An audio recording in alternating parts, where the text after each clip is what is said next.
الله أكبر الله أكبر. أشهد أن لا إله إلا الله. أشهد أن محمدا رسول الله. حي على الصلاة حي على الفلاح. قد قامت الصلاة قد قامت الصلاة. الله أكبر الله أكبر. لا إله إلا الله.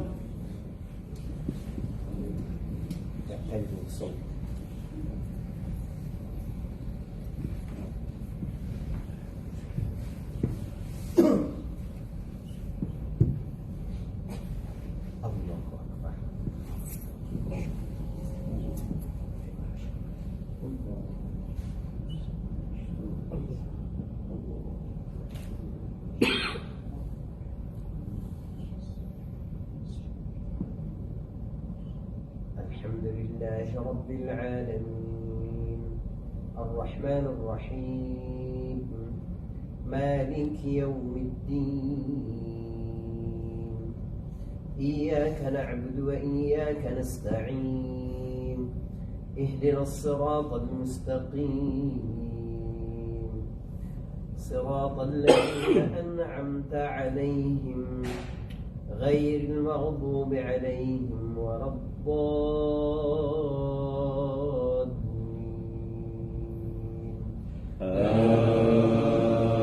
آمين.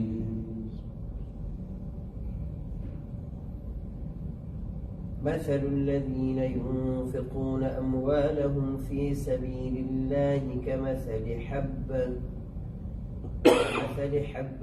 أنبتت 7 سنابل في كل سنبلة 100 حبة والله يضاعف لمن يشاء والله واسع عليم.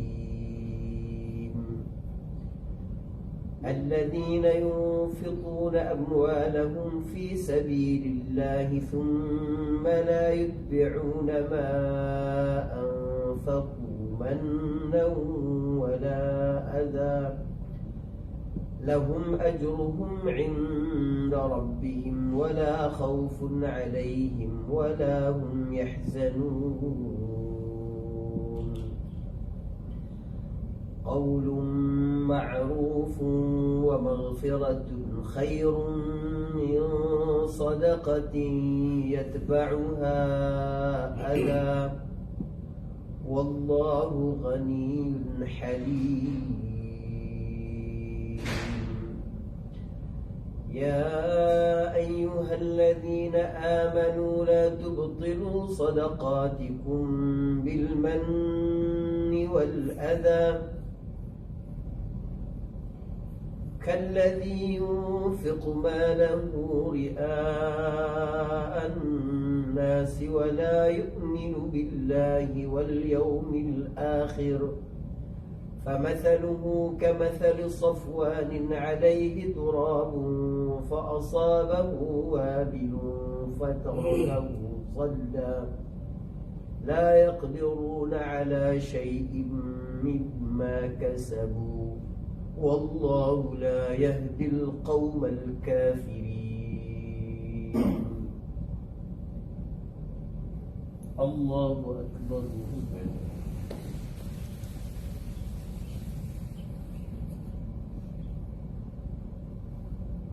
سمع الله لمن حمده.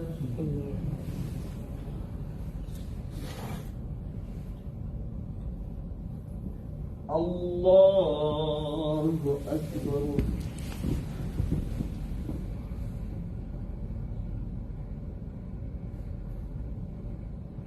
الله أكبر.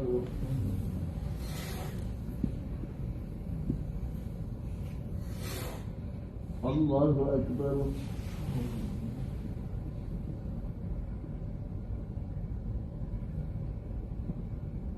الله أكبر.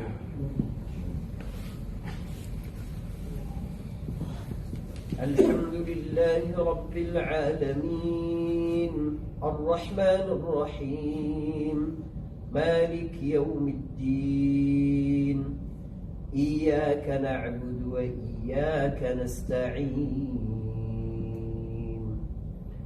اهدنا الصراط المستقيم صراط الذين أنعمت عليهم غير المغضوب عليهم ولا الضالين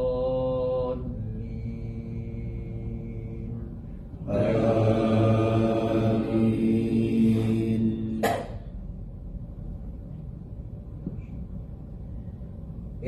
اعلموا أنما الحياة الدنيا لعب ولهو وزينة وتفاخر بينكم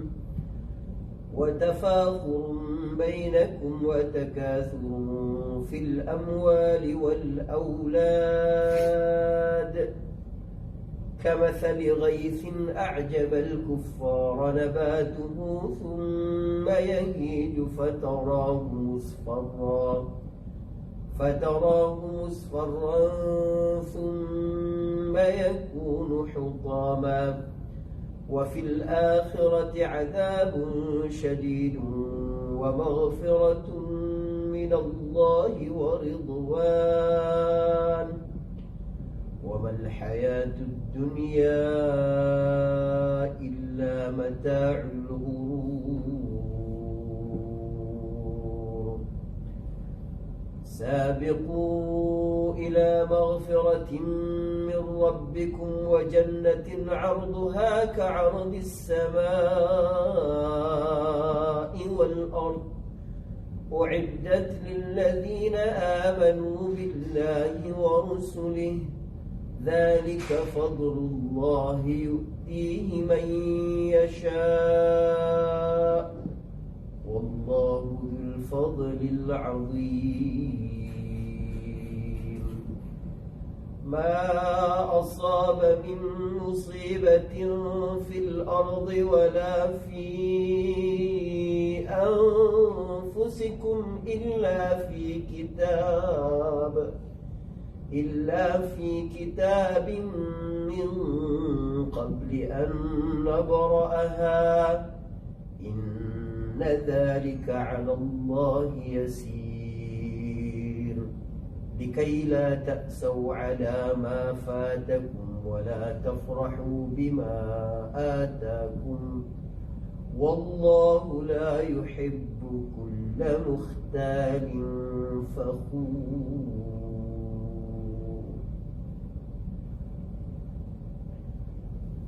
الله أكبر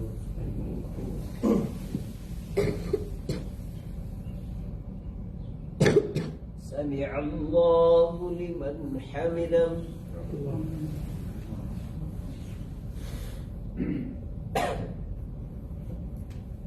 الله أكبر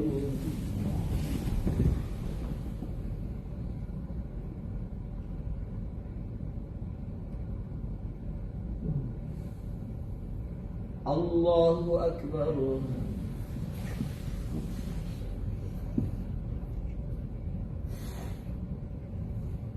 الله أكبر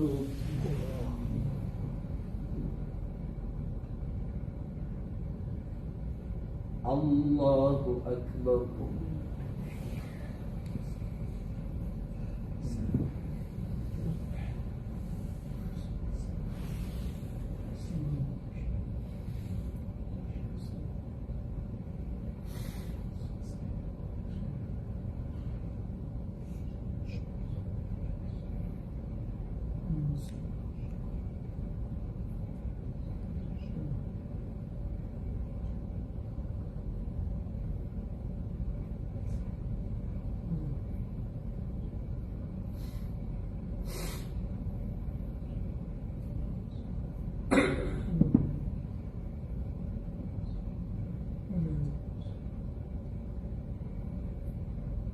السلام عليكم ورحمة الله. السلام عليكم ورحمة الله.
Bismillahirrahmanirrahim. Assalamualaikum warahmatullahi wabarakatuh. Alhamdulillahi wa kafa wassalatu ala al-mustafa wa ba'd. Jamaah salat subuh yang dirahmati Allah Subhanahu wa taala. Alhamdulillah. Pada pagi hari ini kita coba sharing sedikit tentang bagaimana Islam memandang kehidupan di dunia. Di rakaat kedua tadi kita baca surat Al-Hadid, ya. Allah Subhanahu wa taala berfirman, "I'lamu annama al-hayatud dunya la'ibun wa lahu wa zinah wa tafakhurun bainakum wa takathurun fil amwali wal aulad kamathali ghaythin a'jaba al-kuffara nabatuhu thumma yahidu fatarahu musfarran thumma yakunu hutama wa fil akhirati 'adzabun shadidun wa maghfiratun min Allah wa ridwan wa mal hayatud dunya illa mata'ul ghurur." Ayat ini menarik sebab Allah Subhanahu wa taala mengajak kita berpikir komparatif. Jadi cara berpikir akademik paling dasar itu adalah komparasi, perbandingan. Saya senang kalau ngajar, ya. Mahasiswa saya itu tanya, misalnya saya jelaskan tentang, saya di hubungan internasional, saya jelaskan tentang kebijakan luar negeri Amerika Serikat di era Biden misalnya. Lalu ada pertanyaan dari mahasiswa, "Ustaz, apa bedanya dengan kebijakan luar negeri pada masa Obama?" Oh, berarti dia berpikir akademik. Kalau membandingkan itu, berarti berpikir akademik. Sebab kita butuh benchmark, ya kan? Untuk melihat sesuatu sukses apa tidak itu harus ada ukurannya. Allah Subhanahu wa taala di dalam Al-Qur'an, ya, di ayat ini cerita tentang bagaimana perbandingan kehidupan dunia dan akhirat. Antum lihat nanti terjemahan ayat itu lebih detail lagi. Ketahuilah, kata Allah, ya, ilmuilah. Artinya ini sesuatu yang akan mempengaruhi kehidupan. Sebab ilmu pengetahuan itu selalu memberi efek. Maka Allah katakan, "I'lamu", ilmuilah. Annamal hayatud dunya, kehidupan dunia itu hanya, kata Allah. Ya, innama itu bahasa Arab lil hasar, untuk menunjukkan pembatasan. Hanya permainan, senda gurau, sesuatu yang melengahkan, begitu kata Allah. Jadi tidak ada sesuatu yang serius. Seperti kebun yang para petani kufar, di situ petani bukan orang kafir. Petani merasa takjub melihat, wah, subur sekali gitu.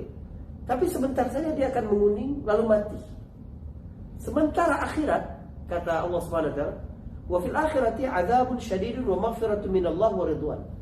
Ada azab Allah, ada ampunan Allah, ada keridhaan Allah Subhanahu wa taala, yaitu surga.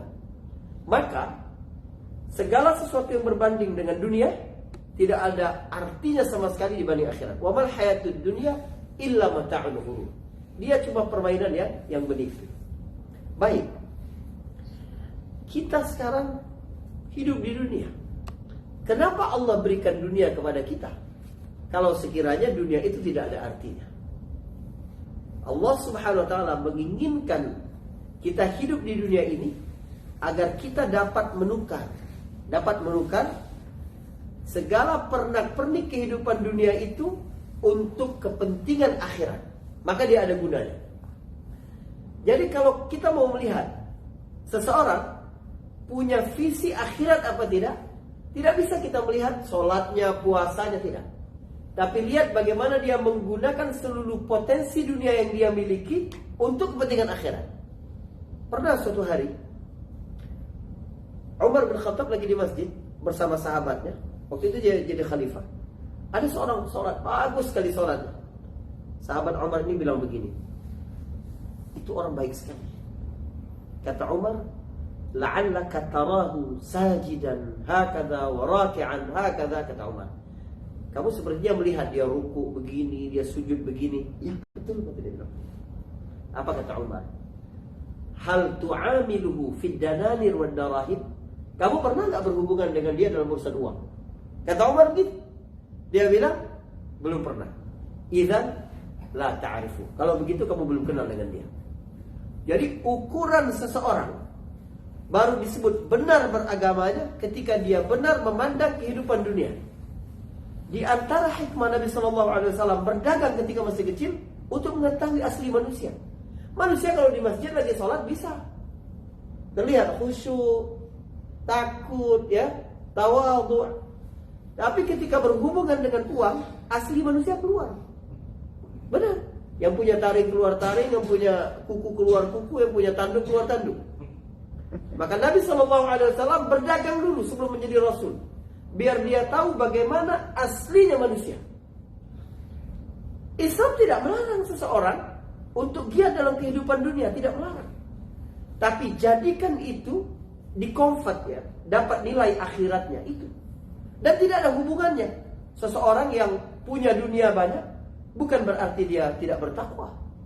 Sebaliknya, seseorang yang lebih miskin, lebih sederhana berarti dia lebih bertakwa, tidak. Nabi Sulaiman pernah paling kaya pada zamannya, tapi dia sekaligus paling bertakwa. Tidak ada hubungannya. Nabi berkata, nikmat dunia ini, rumah yang luas, kendaraan yang bagus, istri yang salehah, dunia semua itu. Tapi itu dapat digunakan untuk kebaikan akhirat. Nah, begitu. Maka cara pandang kita dunia harus benar. Hari ini saya insya Allah berbagi beberapa poin-poin penting bagaimana kita dalam memandang kehidupan dunia. Pertama, dalam terminologi Al-Quran, semua pemberian Allah itu adalah ujian. Jadi bukan nikmat, bukan. Allah berikan apapun dalam hidup manusia ini bentuknya ujian. Kapan dia menjadi nikmat? Ketika ujian itu dapat digunakan untuk taat kepada Allah, maka dia jadi nikmat. Allah berfirman begini, Alladzi khalaqal mauta wal hayata liyabluwakum ayyukum ahsanu amala. Allah berikan semua pernak-pernik kehidupan dan kematian untuk menguji manusia. Kamu benar tidak dalam menggunakannya. Jadi, telinga ini, pendengaran kita berjalan normal ini adalah ujian dari Allah. Ketika kita dapat menggunakannya untuk hal-hal yang baik, dia jadi nikmat. Mata kita ujian dari Allah. Ketika kita gunakan untuk membaca Quran, untuk membantu orang lain, untuk melakukan hal-hal yang baik, dia menjadi nikmat. Sebaliknya kalau digunakan untuk sesuatu yang buruk, dia jadi bencana. Maka tidak semua pemberian Allah itu nikmat, tidak. Ada yang menjadi malapetaka. Anak, pemberian siapa anak? Pemberian Allah. Kadang anak menjadi nikmat, kadang anak menjadi ujian bagi orang tua. Orang tua jadi malu, jadi gak mau ketemu dengan saudara, jadi begadang malam, jadi banyak pikiran, jadi apa? Karena anak. Pasangan, jodoh dari Allah Subhanahu Wa Taala. Tapi ada yang menjadi nikmat, ada yang menjadi petaka bagi manusia. Jabatan, harta, semuanya begitu. Jadi cara pandang kita melihat apapun pemberian Allah dalam kehidupan adalah ujian. Maka kita menggunakannya untuk kebaikan, maka dia berubah menjadi nikmat. Ini pertama. Ini dasar sekali. Tapi ingat, pendidikan Rasulullah itu sukses karena dia berhasil menanamkan hakikat dunia kepada para sahabatnya itu dengan benar. Orang kalau belum tamat urusan dunia jangan ngomong akhirat. Terus terang. Sebab yang tahu harga akhirat adalah yang tahu hakikat dunia. Nabi bilang begini, "Lau kanatid dunya ta'dilu 'indallahi janaha ba'udah, ma saqa kafiran minha syurbata ma." Kalau sekiranya dunia itu ada nilainya di sisi Allah Subhanahu wa taala seperti sebelah sayap nyamuk, maka Allah tidak mungkin beri minum orang kafir dari dunia walaupun seteguk air. Hadis ini dalam sekali. Ada buku yang membahas tentang mutasyabihat, perumpamaan-perumpamaan di dalam Al-Quran, di dalam hadis. Al-Quran kalau mengumpamakan sesuatu itu dalam sekali. Begitu juga hadis Nabi. Lihat hadis Nabi ini. Kalau sekiranya dunia seperti sebelah sayap nyamuk, ya Allah, jangankan Nabi berkata sebelah sayap nyamuk, Nabi berkata satu ekor nyamuk utuh saja, kita tahu dunia itu tidak ada artinya. Paham? Misalnya Nabi bilang begini, kalau sekiranya dunia itu seperti seekor nyamuk, paham nggak kita? Bahwa tidak ada artinya. Menurut saya nggak ada hewan yang paling tidak ada arti kecuali nyamuk. Buktinya kalau bapak-bapak habis bunuh nyamuk, ada nggak perasaan bersalah dalam diri? Aku sudah jadi pembunuh itu, ada nggak? Nggak ada kan? Karena nggak ada artinya. Tapi bahkan Rasulullah tidak mau menyamakan dunia ini seperti seekor nyamuk utuh. Nabi gunakan satu bagian dari tubuh nyamuk yang tidak ada artinya. Apa itu? Sebelah sayap. Kalau Nabi bilang sepasang sayap, ada artinya.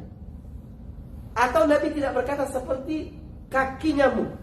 Sebab kaki nyamuk itu ya, ada 6 mata pisau.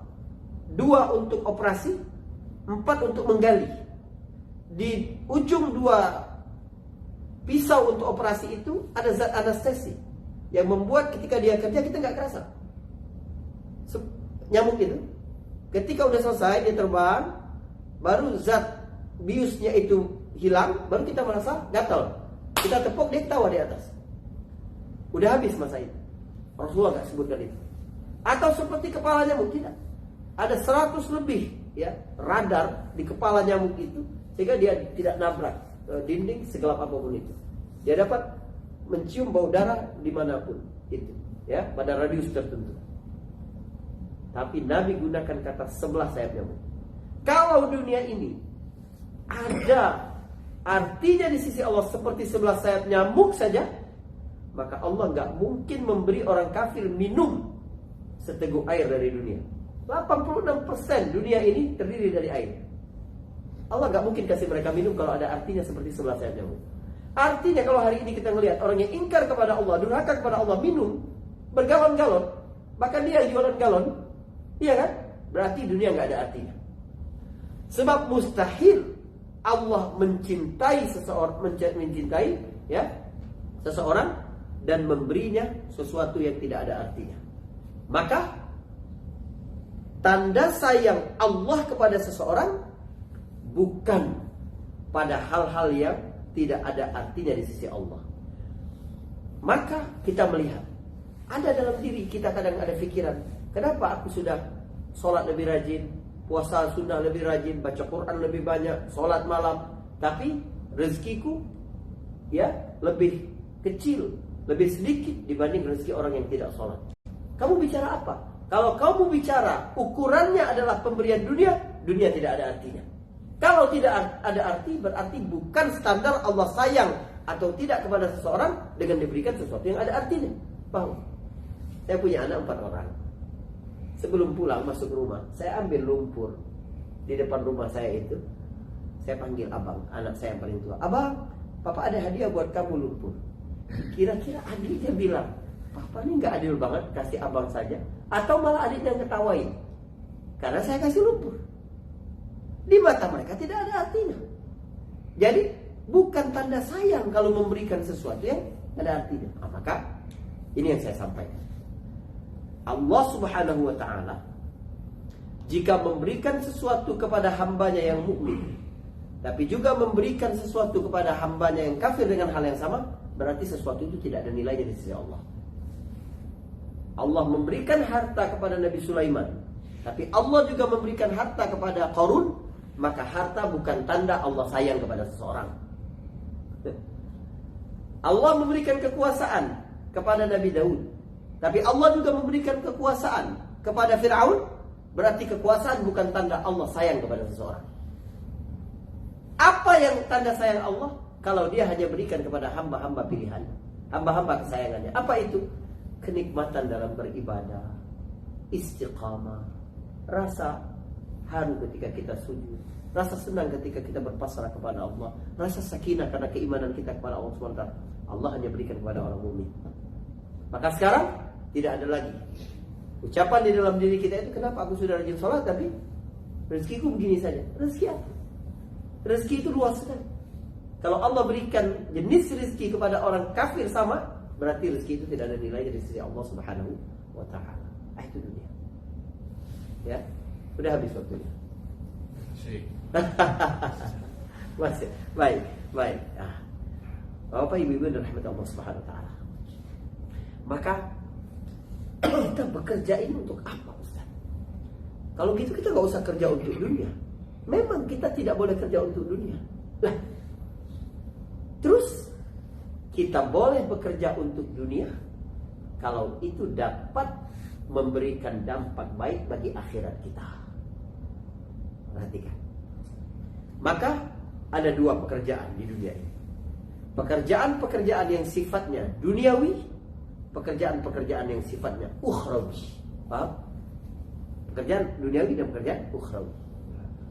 Selama ini kita sering keliru mengira bahwa pekerjaan-pekerjaan duniawi itu ditentukan oleh jenis amal. Maka kita sering bilang orang yang bekerja, kemudian bisnis terus, bekerja meniti karir, kita bilang, udahlah mikir dunia terus, akhirat lagi. Maksudnya apa akhirat? Maksudnya baca Quran, ikut pengajian, sholat di masjid, keliru. Sesuatu disebut duniawi dan ukhrawi bukan dari jenis pekerjaan, tapi dilihat dari motivasi beramal.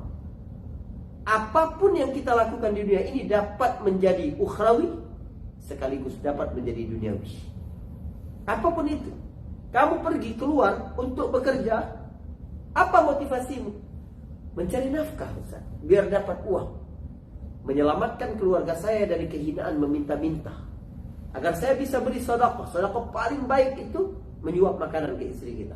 Sedekah paling baik itu kepada pasangan dan anak kita. Akhirat itu kita mengharapkan pahala dari situ. Bekerja untuk apa? Untuk sebagiannya dapat berbakti kepada kedua orang tua, karena ridho orang tua adalah ridho Allah Subhanahu wa taala. Akhirat itu untuk apa? Untuk membantu orang lain, memudahkan kebutuhan-kebutuhan mereka. Ya, berkhidmat untuk mereka, karena manusia yang paling baik adalah manusia yang paling banyak manfaatnya. Akhirat itu. Anda bekerja, berbisnis, berinvestasi bisa bernilai akhirat karena motivasi Anda bekerja tadi. Para salaf dulu kalau mereka berdagang, mereka berniat untuk memudahkan kaum muslimin memenuhi kebutuhan mereka, biar tidak jauh mereka belanja jauh-jauh sama mereka. Sebaliknya, perbuatan yang dilihat manusia ukhrawi, seorang berdakwah, menghafal Al-Quran, pergi haji, umrah, ya, tapi motifnya apa? Biar banyak pengikutnya, biar dapat keuntungan dunia, biar dihormati, biar duniawi dia. Walaupun semua orang melihat dia melakukan aktivitas ukhrawi, tidak ada hubungannya. Maka itu urusan hati dan diri manusia. Kata Nabi, at-taqwa hahuna. Ketakwaan itu di sini. Ada orang yang fakir tapi dekat kepada kekufuran. Ada orang yang ghani tapi dekat dengan takwa kepada Allah Subhanahu wa taala. Benar cara kita memandang dunia akan membuat kita benar berorientasi akhirat insyaallah. Mungkin ini yang bisa saya sampaikan. Kalau ada yang mau tanya atau diskusi silakan.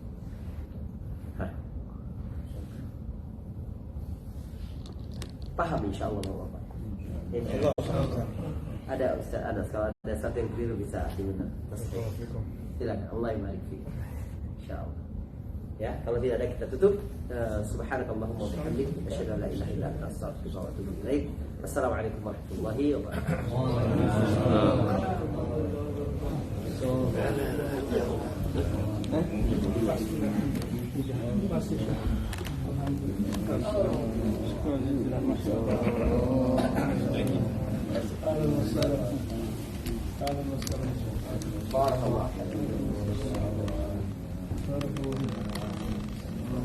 Pak Ustadz, ada salam dari Bapak Ustadz Agus Setiawan. Masya Allah, Dr. Agus guru saya ini. Iya.